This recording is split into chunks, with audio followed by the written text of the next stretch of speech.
अवधूत चिंतन श्री गुरुदेव दत्त। श्री स्वामी समर्थ महाराज की जय। तेव्हा श्वेताश्वतर उपनिषद चालू आहे। मध्ये गुरुपौर्णिमा झाली, फार सगळ्या भक्तांचा सहभाग खूप छान झाला आणि त्याचा व्हिडिओ जो आहे तो 1-2 दिवसामध्ये आम्ही YouTube आणि फेसबुकवर लोड करू, तेव्हा सगळ्यांनी तो जरूर पाहावा। आणि आपले हे कार्य चालू आहे सातत्याने उपनिषदावरचं। तर जो मागचा जो संदर्भ आहे तो आपण 3ऱ्या अध्यायाचा 11वा मंत्र आपण पाहिला, तर तो एकदा पुन्हा एकदा त्याची संक्षिप्त पुनरावृत्ती करून आपण पुढचा भाग पाहूया। तेव्हा 11वा जो मंत्र आहे तो परत परमेश्वराच्या संदर्भातच आपण चिंतन केलं की परमेश्वराचं जे ब्रह्मांड व्याप्त जे त्याचं विराट असं जे रूप आहे त्याचंच वर्णन हे चालू आहे। आणि त्या वर्णनामध्ये 11व्या मंत्रात असं म्हटलेलं आहे की भगवंत जे आहेत हे सर्वत्र सर्व बाजूनी ज्यांचं मुख आहे, सर्व बाजूनी ज्यांचं शिर आहे, ओठ जिव्हा आहेत आणि संपूर्ण प्राण्यांच्या हृदयरूप गुहेमध्ये त्यांचा अखंड निवास असतो, असे ते सूक्ष्मात अतिसूक्ष्म आणि विशालात अतिविशाल असे असे तत्वस्वरूप हे भगवंत आहेत।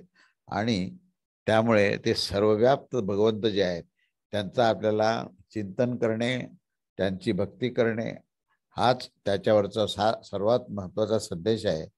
त्यामुळे असं केल्याने ते कल्याण स्वरूप असलेले परमेश्वर जे आहेत ते सर्वत्र सर्व स्थानावर आपल्याला प्रत्यक्ष अनुभवात मिळतील, असं त्या 11व्या मंत्रामध्ये त्याचं वर्णन केलेलं आहे। तेव्हा त्याच्यानंतर आपण आता पुढचा भाग पाहूया की या परमेश्वराचं वर्णन कसं कसं आहे काय नाही, त्याचं आपण पुढच्या 12व्या मंत्रामध्ये आता पाहूया। तेव्हा आजपासून आपण तो 12व्या मंत्रापासून पुढे जाऊ। 3रा अध्याय मंत्र 12। महान प्रभुवैः पुरुषः सत्वस्यैष प्रवर्तकः सुनिर्मलामिमां प्राप्तिं ईशानो ज्योतिरव्ययः। अन्वय असा है कि वै एषः महान प्रभुः ईशानः अव्ययः एवं ज्योतिः पुरुषः इमां सुनिर्मलाम प्राप्तिं प्रति सत्वस्य प्रवर्तकः। याचा शब्दशः अन्वयार्थ असा आहे की निश्चितच महान आणि समर्थ असलेल्या आणि सर्वावर शासन करणारे अविनाशी आणि प्रकाशस्वरूप परमपुरुष पुरुषोत्तम आपल्यास त्या प्रतिरूप असलेल्या अशा या अत्यंत निर्मल लाभाच्या दिशेने अंतःकरणास प्रेरित करणारे आहे, असा त्याचा शब्दशः अर्थ आहे। तेव्हा आपण त्याचा आशय आणि त्याचा विस्तार पाहूया। आशयामध्ये आपल्याला असं म्हणता येईल की निश्चितच ज्यांचं शासन सर्वावर आहे, जे सर्वात महान प्रभू आणि जे अविनाशी तत्व असलेले प्रकाशस्वरूप परमपुरुष पुरुषोत्तम आपण पूर्वी दाखविलेल्या अशा ह्या त्या निर्मल परमनिर्मल लाभासंबंधी अर्थात आपल्या या आनंदमय विशुद्ध स्वरूपाच्या प्राप्तीच्या दिशेने मनुष्याचे अंतःकरणास त्यांचीच प्रेरणा असते, तेच प्रेरित करत असतात। तेव्हा प्रत्येक मनुष्यास ते आपल्या दिशेने आकर्षण करत असतात। तरीही हे अन्य जे मूर्ख जीव मूढ जीव जे आहेत ते सर्व प्रकारचे सुयोग प्राप्त करून सुद्धा त्यांच्या प्रेरणेने त्यांच्या प्राप्तीसाठी तत्परतेने प्रयत्न करत नाहीत। असेही काही मूढ जीव आपण पाहतो की सर्व प्रकारची त्यांना उपलब्धी असताना देखील ते तिकडे दुर्लक्ष करतात आणि ते परमेश्वराची कुठल्याही प्रकारे ती भक्ती करत नाहीत, कुठल्याही प्रकारचं ज्ञान प्राप्त करण्याकरता ते प्रयत्न करत नाहीत। आणि म्हणूनच ते सर्वत्र पुन्हा पुन्हा जन्ममृत्यूच्या चक्रामध्ये त्यांचं अखंड असं भ्रमण असतं, असा या 12व्या मंत्राचा हा म्हणजे आशय आहे। तेव्हा हा प्रभू जो आहे, हा परमात्मा जो आहे, हा सर्वावर शासन करणारा आणि तो सर्वात महान असा आहे। शासन याचा अर्थ असा की ज्याच्यामध्ये तुमच्या शरीरामध्ये तिन्ही देह जे तुमचे आहेत त्या तिन्ही देहामध्ये होणाऱ्या क्रियेला ज्यांचं नियंत्रण आहे, ज्यांचं त्याच्यामध्ये संपूर्णपणे त्यांच्या नियमन करणारे, ज्यांच्या नियमाने हे सर्व ब्रह्मांड चालतं आणि प्रत्येक व्यक्तीच्या सुद्धा तिन्ही देहामध्ये ज्यांचं शासन चालतं, असे ते प्रभू आहेत. आणि ते ते अखंडपणे ते कार्य चालू आहेत, म्हणून ते अविनाशी आहेत. आणि त्यांचं स्वरूप जर आपण वर्णन करायचं झालं तर त्याचं असं इथं म्हटलेलं त्यांनी की ते ज्ञानस्वरूप आहेत म्हणून प्रकाश स्वरूप आहेत असं म्हटलंय. ते अतिशय निर्मल असे आहेत, कुठल्याही प्रकारचं अहम ममत्व त्यांच्यामध्ये नाही, म्हणून ती निर्मलता आहे. आणि म्हणून त्यांच्या प्राप्तीकरता आमच्या अंतःकरणात त्यांचीच प्रेरणा असते, असा ह्या ऋचाचा अर्थ आहे. तेव्हा जे अत्यंत समर्थ आहेत, जे सर्वप्रकाशक आहेत, जे अविनाशी आहेत, जे निर्मल परमात्म्याचा अनुभव देणारे आहेत आणि असा साक्षात्कार देणारे तेच आहेत. तेव्हा ज्याने पूर्णपणे अशा त्या परमात्म्याला जाणलेलं आहे, ते असं सांगतात, ते ते महान पुरुष काय सांगतात की तो कसा आहे, त्याचे कार्य कसे आहे, अनंत कोटी ब्रह्मांडे चालवण्याचे त्याचे सामर्थ्य कसे आहे हे सांगतात. एवढेच नव्हे तर अणुरेणू, परमाणू, पेशी आणि त्याही पेक्षा सूक्ष्मतम असलेल्या जीवांचे, त्यांच्या प्राण्याचे नियंत्रण करणारा हाच तो परमात्मा आहे. आणि यावरून ह्यांच्या सामर्थ्याशी काहीशी कल्पना करता येईल. तो म्हणून तो अत्यंत महान आहे ह्याची पण खात्री पटेल. याचा नाश मात्र कधीही होऊ शकत नाही आणि म्हणून त्याला अविनाशी असं म्हटलंय. सूर्यालाच नव्हे तर सूर्यांना यानेच आपले तेज, प्रकाश आणि उष्णता दिलेली आहे. याला प्राप्त झालेली जी काही ऊर्जा आहे ती सूर्यापासून नाही आहे, तर ह्याच्यापासूनच सूर्याला ऊर्जा मिळते. ह्याच्यापासूनच तेज, प्रकाश, उष्णता ही सूर्याला मिळते. असा हा स्वयंभू परमात्मा आहे आणि यावरून तो स्वयंप्रकाशित आहे, तो सर्वांना प्रकाश देणारा आहे. अशा प्रकारचं त्याचं स्वरूप आहे. तेव्हा ती कल्पना आपण अवश्य करावी, त्याच्यावर चिंतन करावं. आपल्याजवळ जी काही सुनियंत्रित उष्णता असते आणि ती केवळ उष्णता ही त्या समर्थ प्रभूचीच दया आहे, त्याच्या प्रेमाचीच ती ऊब आहे आणि त्याच्या अस्तित्वाचीच ती साक्ष सांगणारी आहे, असं या पूर्ण मंत्रामध्ये हा इथे आपल्याला ज्ञानाचा उपदेश केलेला आहे. तर तो परमात्म्याचं वर्णन करताना त्याने जे म्हटलंय की तो कसा आहे तर अत्यंत शुद्ध आहे. आता ही शुद्धी जी आहे किंवा निर्मल आहे असं म्हटलंय, तर शुद्धी आणि निर्मलता आहे याचा जो संबंध येतो तो म्हणजे अहम ममत्वाशी संबंध. मनुष्य हा मलयुक्त का झाला किंवा त्याला अणु असं म्हटलेलं आहे, अणुमल असं म्हटलेलं आहे. तर तो मर्यादित झाला आणि नुसतंच मर्यादित नाही तर तो प्रदूषित झाला. त्याच्यामध्ये एक प्रकारचा मल निर्माण झाला ह्या जीवमात्रामध्ये, कारण तो ह्या प्रकृतीमध्ये आसक्त झाला आणि तो अहम ममत्व त्याने धारण केल्यामुळे तो मलयुक्त झाला आणि मर्यादित झाला, म्हणून त्याला अणु असं म्हटलेलं आहे. आणि त्या अणूला प्राप्त झालेले ही सगळी जी मायायुक्त हे सगळे जे कवच आहे सगळे, हे सगळे ह्याला मल असं म्हटलं आहे, म्हणून त्याला अणुमल आहे. आणि अणुमल दूर करण्याकरता अणवोपाय आपण दर्शनामध्ये आपण दर शुक्रवारी पाहतो. म्हणून तसा परमात्मा नाही, तर तो निर्मल आहे, त्याच्यामध्ये अहम ममत्व नाही, तो अत्यंत शुद्ध आहे. आणि म्हणून त्याच्या प्राप्तीचा आपण प्रयत्न करणं हे अतिशय आवश्यक आहे. आणि तो प्राप्त करण्याकरता आपल्याला सुद्धा अहममत्वाचा त्याग करावा लागेल. आपण ही निर्मल असलं पाहिजे, आपण ही शुद्ध असलो तरच आपण परमेश्वराला प्राप्त करण्यास सक्षम होऊ शकू. परमेश्वराने हे जे काही गुण आपल्यात कितीतरी दिलेले आहेत, पण त्या मायेच्या विकाराने, लोभाने, द्वेषाने आपलं जे मन आहे ते गढूळ झालेलं आहे. आणि म्हणून आपल्याला त्या परमात्म्याचा इतका आपल्या समीप असताना सुद्धा आपल्याला त्याचा अनुभव येत नाही. वस्तुतः आपल्या हृदय आकाशामध्ये अंगुष्ठ मात्र तोच आहे आणि आपल्या शरीराला संबंध चालवणारा तोच आहे. असं असताना सुद्धा आपल्याला त्याचा अनुभव येत नाही. याचं कारण असं आहे की आपण त्या मायेच्या प्रभावामध्ये आलेलो आहोत आणि आपण या सर्व विकारांनी, अहममत्वाने युक्त झालेले असल्यामुळे आपण मलयुक्त आहोत. तेव्हा निर्मल होणं आवश्यक आहे, शुद्ध होणं आवश्यक आहे आणि त्यानंतरच आपण या परमात्म्याला प्राप्त करण्याची ही क्षमता आपण निश्चित मिळू. इतकं ह्या आपल्यामध्ये असलेला जो गढूळपणा आहे तो दूर करणं हे आवश्यक आहे. आणि म्हणून ही जी काही संकल्पना सांगितली आहे ही आपल्या दृष्टीने अतिशय महत्त्वाची आहे. तो दयाळू परमात्मा आपल्या अंतःकरणामध्ये नेहमी प्रेरणा देत असतो, हा सुद्धा आपल्याला अनुभव निश्चितपणे मिळतो. त्यामुळे ती प्रेरणा घेऊन आपण परमात्म्याची भक्ती करावी, त्याचं ज्ञान प्राप्त करावं, असा संदेश या 12व्या मंत्रामध्ये आहे. पुढे 13वा मंत्र काय म्हणतो ते बघूया. 13व्या मंत्रामध्ये मंत्र असा आहे की अंगुष्ठ मात्र हा पुरुषोंत अंतरात्मा सदा जनाना हृदये सन्निविष्ट हृदा मन्विषे मनसाभि कलृप्तो य एतद विदूर अमृतास्ते भवन्ति. अन्वय असा आहे की अंगुष्ठ मात्र हा अंतरात्मा पुरुष सदा जनानां हृदये सन्निविष्ट मन्विषः हृदा मनसा अभिक्लृप्त ये एतद विदुः ते अमृताः भवन्ति. याचा शब्दशः अन्वयार्थ असा आहे की हा परमात्मा अंगुष्ठ मात्र परिमाण असणार आहे.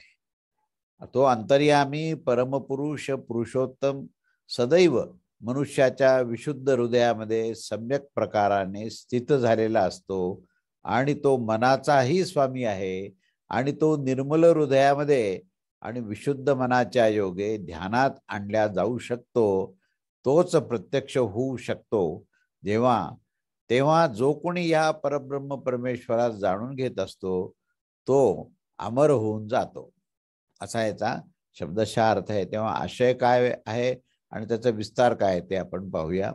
आशय असा आहे की अंगुष्ठ मात्र म्हणजे अंगठ्याच्या मापा एवढा. अंगुष्ठ मात्र परिमाण म्हणजे माप, आणि अंगुष्ठ म्हणजे अंगठा, अंगठ्याच्या मापाचा असा असणारा तो अंतर्यामी म्हणजे हृदयात तो परमपुरुष परमेश्वर हा नेहमीसाठीच मनुष्याच्या हृदयामध्ये सम्यक प्रकाराने स्थित आहे. म्हणजेच तो स्वतः साम्य स्थितीमध्ये आहे, त्याच्यामध्ये विषमता नाही, म्हणून तो सम्यक प्रकाराने हृदयात स्थित आहे.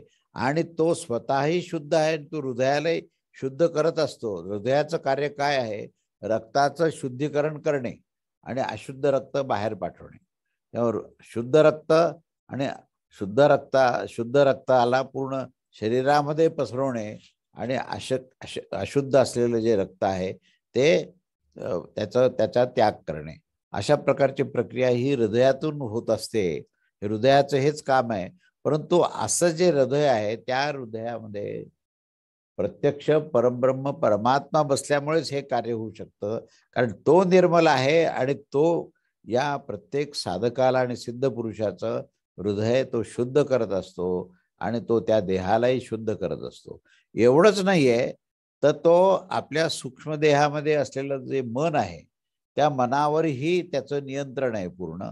आणि म्हणून जो मनुष्य त्याला शरण जातो त्याच्या मनाला तो शुद्ध करत असतो, कारण तो ह्या मनाचाही तो स्वामी आहे. आणि तसंच निर्मल हृदय आणि विशुद्ध मन याच्याद्वारेच तो ह्या ध्यानामध्ये हा आपल्याला प्राप्त होऊ शकतो. कारण ध्यानामध्ये आपला स्थूल देह आणि सूक्ष्म देह या दोघांचा विनियोग आहे. स्थूल देहामध्ये विशेषतः हृदय, आणि ज्या हृदयामध्ये निर्मल हृदय असेल त्या ठिकाणी तो परमात्म्याचा वास आपल्याला स्पष्ट होऊ शकतो.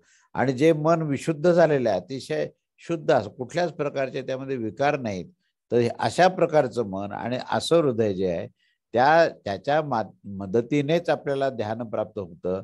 आणि ध्यान जेव्हा लागलं तेव्हा समाधी स्थिती अंततः जेव्हा मिळते तेव्हा तो प्रत्यक्ष होत असतो. आणि स्वरूपाचं दर्शन आणि मग परब्रह्म परमात्म्याचं दर्शन हे एकच आहे, ते आपल्याला प्रत्यक्ष अनुभवामध्ये मिळू शकत असतो. तेव्हा जो साधक या परब्रह्म परमात्म्यास जाणून घेत असतो तो स्वतः अमर होऊन जातो. नेहमीसाठी तो या जन्ममृत्यूच्या चक्रातून मुक्त होत असतो. येथे परमात्म्याचा हे अंगुष्ठमात्र परिमाण जे सांगितलेलं आहे ते एवढ्यासाठी सांगितलं आहे की मनुष्याचं हृदय जे आहे ते अंगठ्याच्या मापासारखेच असते. मधली जी त्याची पोकळी आहे हृदयाची ती किती आहे तर त्याचं परिमाण काय आहे तर त्या अंगठ्याची जेवढी माप आहे त्या मापा इतकाच त्या ठिकाणी पोकळी निर्माण झालेली असते. आणि त्या पोकळीमध्ये ह्या परमेश्वराची उपलब्धी असते, तेच परमेश्वराच्या निवासाचं स्थान आहे. ब्रह्मसूत्रामध्ये सुद्धा हा विषय घेतला आहे आणि त्या विषयावरचा विचार करून असाच तो निश्चय केला आहे की तो परब्रह्म परमात्मा हृदयामध्ये अंगुष्ट मात्र त्या ठिकाणी असतो, असं या ठिकाणी सांगितलंय. म्हणजे इथे जो हा जो मंत्र आहे 13वा मंत्र, याच्यामध्ये परमेश्वराला अंगठा एवढा सांगितलाय आणि तो अंतर्यामी म्हणून सांगितलंय आणि तो मनुष्याच्या हृदयामध्ये सुस्थित असा आरूढ झालेला आहे आणि त्याच्यानंतर तो मनाचाही स्वामी आहे असं सांगून विशुद्ध मनाने व निर्मल हृदयाने त्याचं जर ध्यान केलं तर तो प्रत्यक्ष म्हणजे अंतरचक्षुला, प्रत्यक्ष डोळ्याला दिसतो. चक्षु सुद्धा 4 पातळीवर आहेत. त्याच्यामध्ये अंतरंगामध्ये सूक्ष्मदेहांतर्गत मनश्चक्षु आणि प्रज्ञाचक्षु जे आहेत ते जागृत झाले की त्या चक्षुना तो प्रत्यक्ष होतो, असं या ठिकाणी विवेचन केलेलं आहे. तेव्हा साधकाचं जे ज्ञान आहे ते ज्ञान त्या ज्ञानानेच तो साधक जो आहे तो सिद्ध होतो आणि सिद्ध स्थितीमध्ये तो परमेश्वराचं संपूर्ण ज्ञान झाल्यामुळे तो परमेश्वर स्वरूप होतो आणि परमेश्वर स्वरूप झाला एकदा की त्याच्यामध्ये सर्व लक्षणं जे आहेत ते परमात्म्याचे होतात. परमात्म्याचं सर्वात महत्वाचं लक्षण काय, तर तो अविनाशी आणि अमर आहे. आणि मग हा जो भक्त आहे तो परमेश्वराशी एकरूप झाला तर हाही अमर होतो आणि अमर झाल्यानंतर जन्ममरणाचं जे पाश असतात त्या पाशातून, त्या चक्रातून तो सदा करता सदैव तो मुक्त होऊन जातो, असं या ठिकाणी विवेचन आहे. आता इथे अंगुष्टमात्र असं का म्हटलंय, कारण ब्रह्मरंध्र म्हणजे 4th व्हर्टिकल ऑफ सेरिब्रा असं म्हटलेलं आहे. त्या ठिकाणी त्या अंगठ्याच्या मापाची पोकळी आहे. ज्याचे स्थान म्हणजे तालुस्थानाची अस्थीच्या आतील 2 मेंदूच्या पोकळी असतात. याला सुद्धा हृदय असं म्हटलेलं आहे. आता हृदयाची सुद्धा इथे फोड केली, व्युत्पत्ती केलेली आहे की र आणि द असे शब्द आहेत. र आणि द, र म्हणजे घेणे आणि द म्हणजे देणे आणि य पुढे ऋ ध य असे 3 अक्षर आहेत. तेव्हा र म्हणजे घेणे, द म्हणजे देणे आणि य म्हणजे त्याच्यावर नियंत्रण ठेवणे. म्हणजे हा सगळं अशुद्ध रक्त घेतो आणि शुद्ध रक्त देतो आणि ह्या क्रियेवर तो पूर्ण नियंत्रण ठेवतो, म्हणून त्या ठिकाणी त्याला हृदय असं म्हटलं आहे. आणि या हृदयामध्ये अशा 3 क्रिया होतात. त्यामुळे बाह्य व अंतर्ज्ञान येथे जमा होत असतं. त्यावर सुनिश्चित अशा आज्ञा दिल्या जातात आणि हे काम जे आहे ते मेंदू हे अवयव करतो. यावर नियंत्रण या अंगुष्ट मात्र पुरुषाचेच असते. तर ब्रह्मसूत्रामध्ये सुद्धा अंगुष्ट मात्रामध्ये इथे या पहिल्या खंडामध्ये 3ऱ्या अध्यायात जो 24वा मंत्र आणि 25वा मंत्र आहे तिथे हेच वर्णन केले की तो अंगुष्ट मात्र पुरुष आहे. त्याचा विचार या ठिकाणी ब्रह्मसूत्रामध्ये दिलेला आहे. प्रत्येक साधकांनी या मेंदूच्या विशिष्ट भागावर लक्ष जर केंद्रित केलं तर त्याला परब्रह्म परमात्म्याचा साक्षात्कार होऊ शकतो आणि तो संपूर्ण अमर होऊ शकतो आणि पुन्हा क्लेशपूर्ण जन्म त्याला प्राप्त होत नाही आणि क्लेशपूर्ण जे मरण आहे तेही प्राप्त होत नाही, कारण तो स्वतः परब्रह्म परमेश्वर स्वरूप होऊन ब्रह्मस्वरूप होतो. तो पूर्ण ज्ञानी होतो, पूर्ण सत्य व पूर्ण आनंदाच्या अवस्थेमध्ये तो जातो, असे या ठिकाणी वर्णन केलेलं आहे. आणि म्हणून परब्रह्म परमेश्वराची भक्ती, त्याच्याशी एकरूपता ही ह्या ठिकाणी प्रामुख्याने सांगितली आहे. आणि इथे प्रामुख्याने परमेश्वर हा आपल्यामध्ये अंगुष्ट मात्र हृदयात आणि मनावर नियंत्रण करणारा कसा आहे याचं वर्णन केलेलं आहे. तेव्हा तुम्हाला त्या नियंत्रणाचं अध्ययन करणं आणि त्याचं आकलन करणं आणि त्याच्यानुसार त्याच्याशी अनुसंधान ठेवून साधना करणं ही या ठिकाणी आवश्यक गोष्ट आहे, हे आपल्या लक्षात येतं. पुढचा मंत्र 14 मंत्र आहे. सहस्रशीर्षा पुरुषः सहस्राक्षः सहस्रपात सभूमी विश्वतो वृत्वा त्यात्तिष्ठ दशांगुलम. म्हणजे पुरुष सूक्तातलं हा मंत्र आहे. त्याचा अन्वय असा आहे की पुरुषः सहस्र शीर्षा सहस्राक्षः सहस्रपात सह भूमी विश्वता वृत्वा दशांगुलम अतिष्ठित, असं त्याचा अन्वय आहे. आणि त्याचा शब्दशः अन्वयार्थ असा आहे की तो परमपुरुष हजारो शिर असणारा, हजारो नेत्र असणारा आणि हजारो पाय असणारा असा तो समस्त जगतात सर्व बाजूने घेरून घेऊन नाभिस्थानापासून 10 अंगुले वर, नाभिस्थानापासून 10 अंगुले वर हृदय असतं. असं त्या हृदय जे आहे त्या हृदयामध्ये तो स्थित आहे, असं त्याचा अर्थ आहे. तेव्हा आशय असा आहे की जो परब्रह्म परमेश्वर जो आहे त्याला हजारो सहस्त्र शिर म्हणते, म्हणजे अनंत शिर. सहस्त्र हा शब्द अनंत ह्या शब्दाला लागू नये, म्हणजे आपण मोजून सहस्त्र शिर मोजायची गरज नाही. तर जितके जीव आहेत, जे अनंत जीव मात्र आहेत, तेव्हा प्रत्येक जीवाला असलेले जे शिर आहे त्या शिरामध्ये त्याचंही शिर आहे. हजारो नेत्र, अनंत नेत्र सुद्धा, अनंत जीव मात्राचे जे अनंत नेत्र आहेत त्या नेत्रामध्ये ह्या परमात्म्याचे अनंत नेत्र आहेत. हजारो पाय आहेत. तर तीच गोष्ट तिथे लागू पडते. आणि सर्व अवयव सुद्धा हे सगळं त्याचे असताना सुद्धा पुढे त्याला निरावयव म्हटलेलं आहे की त्याला काहीच अवयव नाही आहेत. हे इतके शिर, इतके नेत्र, इतके पाय, इतक्या प्रकारचे अंग आहेत असं म्हणत असताना त्याच वेळेस तो अवयवरहित आहे असंही त्या ठिकाणी ते म्हणतात. त्याचे शरीर, नेत्र आणि पाय इत्यादी सर्व जे अंग आहेत ते अनंत आहेत, असंख्य आहेत. आणि तो सर्वशक्तिमान परमात्मा या सर्व जीवमात्रामध्ये, सर्व प्राणीमात्रामध्ये त्यांच्याच डोळ्यांनी पाहतो, त्यांच्याच कानांनी ऐकतो, त्यांच्याच पायाने चालतो, हे अशी वस्तुस्थिती सांगून हे सर्व जीवमात्रामध्ये त्या परमात्म्याचं नियंत्रण आणि कार्य चालू आहे असं स्पष्ट असताना सुद्धा लगेचच म्हटलंय की तो निरावयव आहे, त्याला कुठल्याही प्रकारचे अवयव नाही आहेत. अशी एकाच वेळी त्याच्या दोन्ही, त्याच्या क्षमता आणि त्याची लक्षणं सांगितलेली आहेत. तेव्हा तो सर्व शक्तिमान परमेश्वर जो आहे तो या जगताच्या सर्व बाजूने घेरून घेतलेला आहे आणि तो सर्वांना व्याप्त करून असलेला आहे. आणि तसं ते असताना देखील नाभीपासून 10 बोट वर, नाभीपासून 10 बोट वर काय आहे तर हृदय आहे आणि त्या हृदयाकाशात तो स्थित आहे. तेव्हा ते सर्वव्यापी आणि महान असताना देखील त्या हृदयरूपी एकदेशामध्ये त्या ठिकाणी ते स्थित होत असतात. असे अनेक परस्पर विरुद्ध धर्माचा त्या ठिकाणी आश्रय घेतलेला दिसतो. असा ह्या भगवंताचं हे वर्णन केले आहे. तेव्हा त्याचा विस्ताराने विचार करताना आपल्याला असं लक्षात येतं की तो परमपुरुष जो आहे तो अनंत शिरा, अनंत नेत्र असलेला, अनंत पाय असलेला आणि सर्व बाजूने व्यापून नाभीच्या वरती 10 अंगुळे हृदयामध्ये तो स्थिर असतो. तो असा अर्थ ह्या ह्या रुचेचा दिलेला आहे. आणि तो परब्रह्म परमात्मा सर्वत्र व्याप्त असल्यामुळे तो सर्वव्याप्त, तो सर्वावर शासन करत असणारा आणि अनंत शिर, अनंत डोळे, अनंत पाय असा असलेला तो आहे. आणि हे अनंत शीर्ष, अनंत नेत्र, अनंत पाद असे त्याला म्हणायचे आहे. हे सारे त्याला असणे आवश्यक आहे. सर्वावर त्याचे शासन त्याला शासन करायचं आहे आणि म्हणून तो सर्वत्र व्याप्त आहे. सर्व जगाला त्याने व्याप्त करून अंतर्बाह्य तो सर्वत्र आहे. पेशी पेशीमध्ये तो आहे, अणुरेणूमध्ये, अणु परमाणू ह्याच्यामध्ये सुद्धा अंतर्बाह्य तो आहे. आणि नाभीपासून 10 बोटे वर हे हृदय गुफेत सुद्धा तो आहे. आणि ह्या हृदयामध्ये रक्ताभिसरण करणारा स्नायूचा जो पंप आहे, 2 फुफ्फुसाच्या मध्ये थोडे डायोजला छातीत आपल्या मुठी एवढ्या आकारा इतका असा तो महत्वाचा अवयव आहे.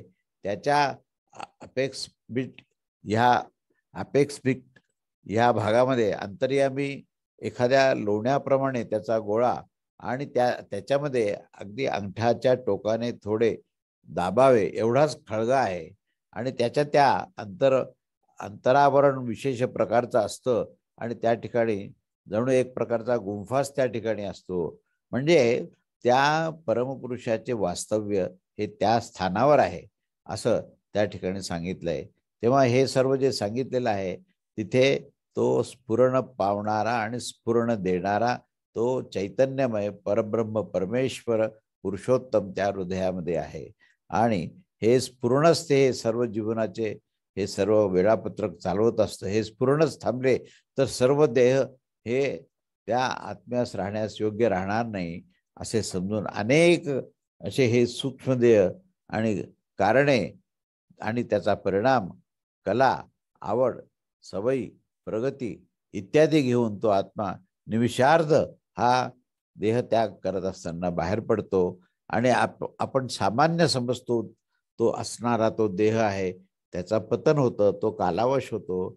जीवनाची सर्व लक्षणे संपतात, जीवनाचे सर्व कार्य ह्या स्फुरणाने मापली आहेत. अशा प्रकारचा हा विलक्षण कार्य करणारा हा एकमेव असा तो परब्रह्म परमात्मा सर्वत्र आहे, असं ह्या ठिकाणी आपल्याला सांगण्यात येत आहे. इथे एक प्रख्यात युनिव्हर्सिटीजमध्ये तेजजलात असे हृदयात फक्त एकटेच बुडू शकले आहे. म्हणजे कित्येक शतके त्याचं स्फुरण हे अनंत काळापर्यंत आपल्याला प्राप्त होतंय असं आढळतं. आणि स्नायू आकुंचन प्रसरण करण्याची जी काही नित्यक्रिया आहे, ती नित्यक्रिया म्हणजेच हृदय, आणि त्या हृदयामध्ये घेणे देणे नियंत्रण करणे ही रक्ताची कार्य सुद्धा या ठिकाणी सुनिश्चित होत असतात. असं त्या हृदयामध्ये तो परब्रह्म परमात्मा अखंड आहे असं या ठिकाणी वर्णन केलेलं आहे. त्याच्या पुढे हा 15वा मंत्र असा आहे की पुरुषे वेदम सर्वम यद्भूतम यच्च भव्यम उतामृतत्व शेषानो यदन्ये नातिरोह. अन्वय असा आहे की यद्भूतम भव्यम च यद अन्येन अतिरोहति इदम सर्वम पुरुषः एव उत अमृतत्वस्य ईशानः. पुरुष सूक्ताचाच भाग आहे हा. जे काही याचा अन्वयार्थ असा की जे काही आत्ताच्या क्षणाच्या पूर्वी होऊन गेले आहे आणि जे काही पुढे भविष्यात होणार आहे ते सर्व खाद्यपदार्थाने वृद्धिंगत होत आहे. म्हणजे खाद्यपदार्थाच्या कारणानेच ही सर्व जीव मात्र हे वृद्धिंगत होत आहेत. आणि हे समस्त जगत जे आहे ते परम पुरुष परमात्माच तो स्वतः या ठिकाणी व्याप्त असून तो स्वतःच परमात्मा ह्या म्हणजे हे जगत आहे. आणि तेच हे अमृत स्वरूप अशा मोक्षाचे स्वामीही ते परमात्मा आहेत, असा याचा अन्वयार्थ आहे. तेव्हा याचा आशय पहिल्यांदा जाणून घेऊ की ते आताच्या क्षणापूर्वी होऊन गेलेले आहेत, जे भविष्यात होणारे आहेत आणि जे वर्तमान काळात अन्नाद्वारे अर्थात खाद्यपदार्थाच्या द्वारे वृद्धिंगत होत आहेत. ते समस्त जगत परमपुरुष पुरुषोत्तमाचेच स्वरूप आहे. ते परमात्मा स्वयंच स्वरूपभूत अचिंत्य शक्तीने ह्या रूपात प्रगट होत असतात आणि तेच अमृत स्वरूप मोक्षाचे स्वामी आहेत. अर्थात जीवास संसार बंधनापासून सोडून आपली प्राप्ती करून द्यावी, आपलीच प्राप्ती करून द्यावी असं परमात्म्याला वाटतं आणि म्हणून ही सर्व व्यवस्था त्याने केली आहे. तेव्हा त्या परमात्म्याच्या प्राप्तीची अभिलाषी असणारे सर्व साधकांनी त्याला त्या परमेश्वराला शरण जावं असा या पूर्ण मंत्राचा आशय आहे.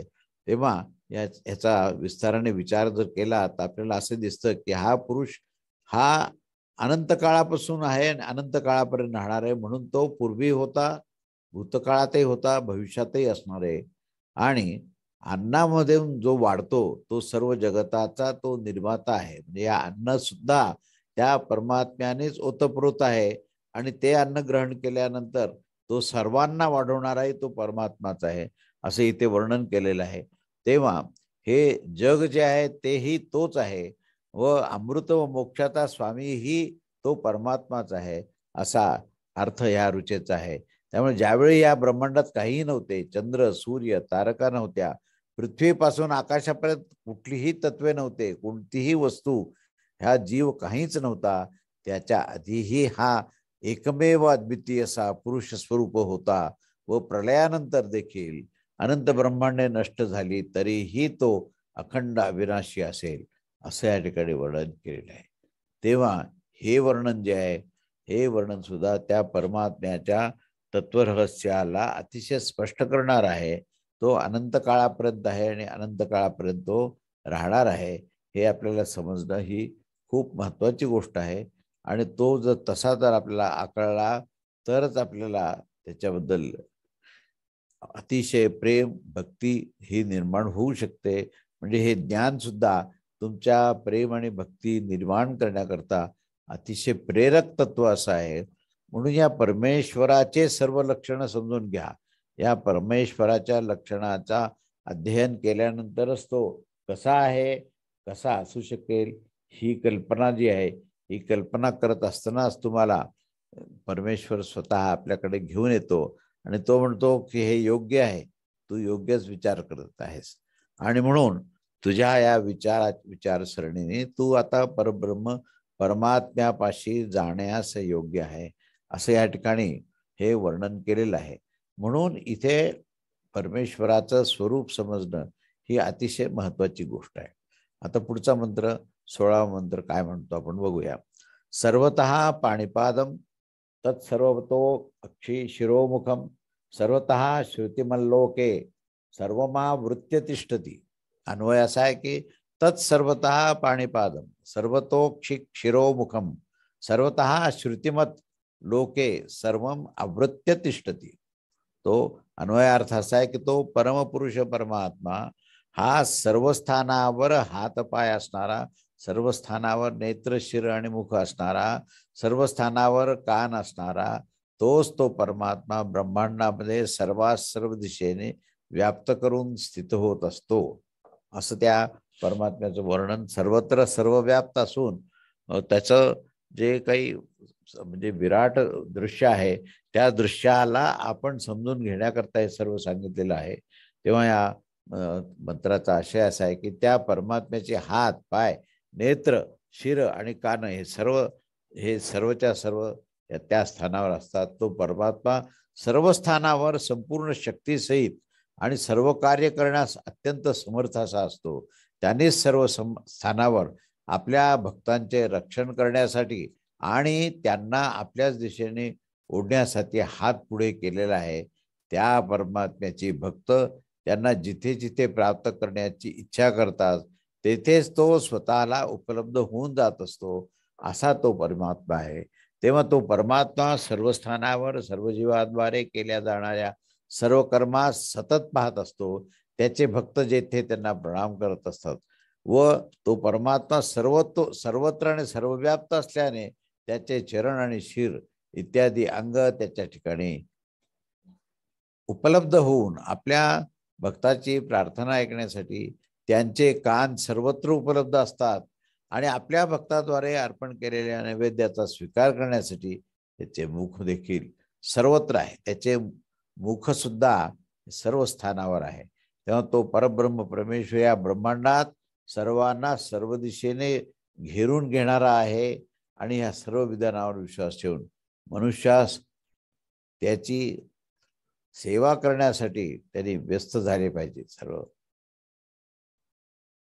हा मंत्र भगवद्गीतेमधील 13वा अध्यायातल्या 13वा श्लोकामध्ये सांगितले आहे. त्याचा हा आशय जो आहे तो भगवद्गीतेत सुद्धा आलेला आहे. तेव्हा 13वा अध्यायातला 13वा श्लोक हा जरूर पाहावा. त्याच्यामध्ये हा आशय त्या ठिकाणी दिलेला आहे. तर हे आपण पाहिलं. आता त्याच्यानंतर पुढचा याचा जो काही विस्तार आहे तो विस्तारामध्ये आपल्याला असं म्हणता येईल की व्यवहार शासनाने सांभाळावे लागतात आणि तो समर्थ असल्याने तो हे सर्व करू शकतो. सर्व ब्रह्मांडाला तो सर्व बाजूने व्यापून तो त्यामध्ये स्वतः राहत असतो, असा या रुचेचा अर्थ आहे. म्हणून तो सर्वांना व्याप्त होऊन सर्वांना आपल्या शासनाद्वारे तो सर्वांना सांभाळत असतो. हेच त्या पूर्ण ह्या विवेचनाचा अर्थ आहे. तेव्हा पुन्हा पुन्हा त्या विषणाने आपण वेगवेगळ्या शब्दामध्ये तो विषय आपण सांगण्याचा प्रयत्न आणि त्याचे विवरण करण्याची गोष्ट इथे होते. पण साधकाला न कंटाळता तोच विषय गिरवणे भाग आहे. त्याला अभ्यास म्हणतात. त्यानेच मनाला स्थैर्य प्राप्त होऊ शकतं व तो परमेश्वराच्या प्राप्तीची प्रेरणा घेऊन तो आपल्या भक्ती मार्गामध्ये लागू शकतो. एवढ्यासाठीच तोच विषय, तेच शब्द आणि तीच विशेषणे आणि तेच ब्रह्म मनावर अत्यंत ठासवण्यासाठी अक्षर गिरवत असतात, असा हा विषय आहे. तेव्हा आपलं मन एकाग्र करा आणि मग साक्षात्काराचे फल अनुभवता येतं ते पहा. येथे परब्रह्म परमेश्वर हा सर्वत्र व्यापून आहे आणि त्यामुळे तो अनंत हस्त पाद नेत्र कर्ण शीर्ष मुख असा सर्वत्र आहे, असं या ठिकाणी स्पष्टीकरण दिलेलं आहे. तो विलक्षण आहे आणि हे खरं आहे की त्याचे वस्तुमात्रातील असणे आवृत्त व सर्व बाजूने आहे असे असल्याने ते अंतर्बाह्य आहे हे समजून घेणे आवश्यक आहे. आणि म्हणून त्या सर्वाकडून हात पाय डोळे कान मुख इत्यादी असून सुद्धा त्या अवयवाचा उपयोग त्या सर्व जीव व सर्व वस्तुमात्राचे हे सर्व स्वरूप आपल्याला समजून घेणे अतिशय आवश्यक आहे. शासकास हे आवश्यक आहे की असा मंत्र हा गीतेत आहे आणि तो त्यांनी अवश्य तो म्हणत राहावा आणि त्याच्यावर चिंतन अवश्य करावं. सर्वेंद्रिय गुणाभासम. आता 17वा मंत्र आपण पाहू. सर्वेंद्रिय गुणाभासम सर्वेंद्रिय विवर्जितम सर्वस्य प्रभुमीशानम सर्वस्य शरणम बृहत.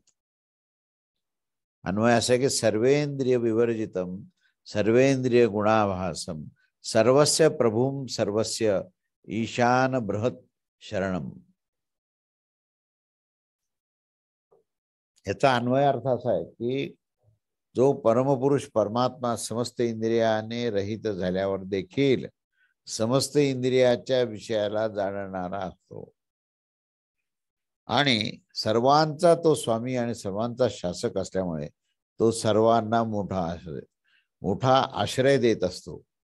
म्हणजे तो शासक आहे आणि म्हणूनच तो त्यांना सर्वांना आश्रय देत असतो आणि परमेश्वराला त्या कारणानेच आपण शरणागत गेलं पाहिजे, आपण आश्रय घेतला पाहिजे, असं या मंत्राचा हा शब्दशः अर्थ आहे.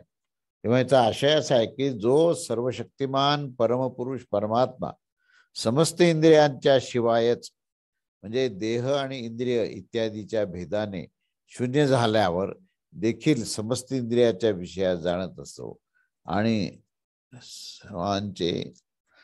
सर्वांचे जे स्वामी आहेत ते स्वामी हे परब्रह्म परमेश्वर परमसमर्थ आणि सर्वांवर शासन करणारे आणि जीवासाठी सर्वांचेच श्रेष्ठ असे ते आश्रय आहेत असं इथे म्हटलेलं आहे.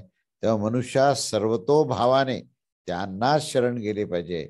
हाच मनुष्य हा पुढे देहात उत्तमात अतिउत्तम असे उपभोग प्राप्त करून तो या मंत्राच्या पूर्वी दिल्याप्रमाणे म्हणजे भगवद्गीतेच्या 13व्या अध्यायाचा 14वा श्लोक हा ह्या ठिकाणी जसा आहे त्याचप्रमाणे दिलेला आहे.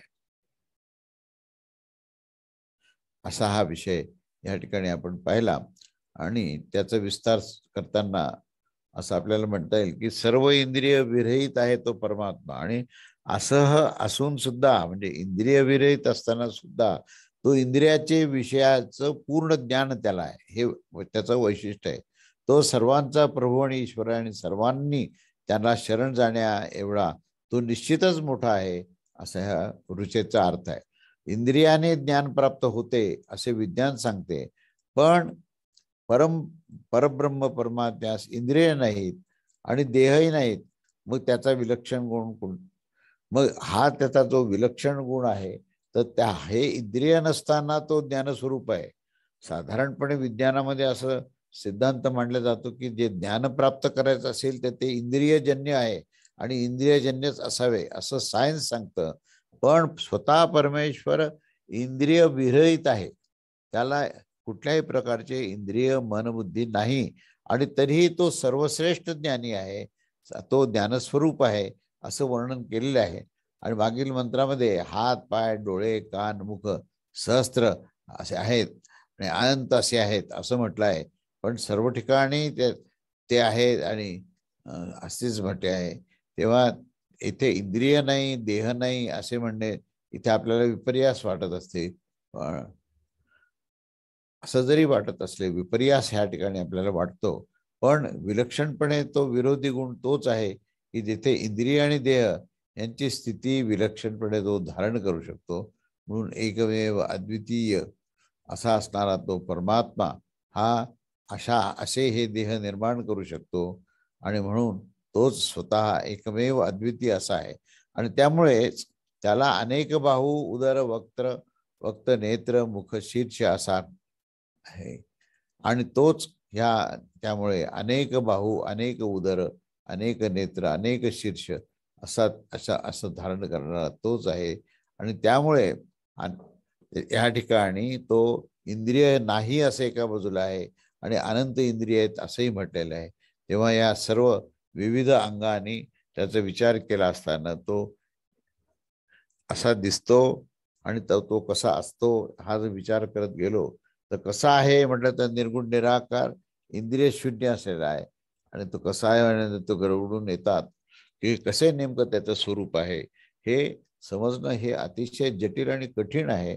कारण इथे परस्पर विरुद्ध अशा प्रकारची भूमिका मांडली आहे. एका बाजूला ते अवयवरहित म्हणजे निर्गुण निराकार आणि त्याचे अनंत प्रकारचे ते देह आहेत, अनंत हस्त, अनंत पाद, अनंत नेत्र, अनंत कर्ण, अशा प्रकारचे त्याचं वर्णन केले आहे.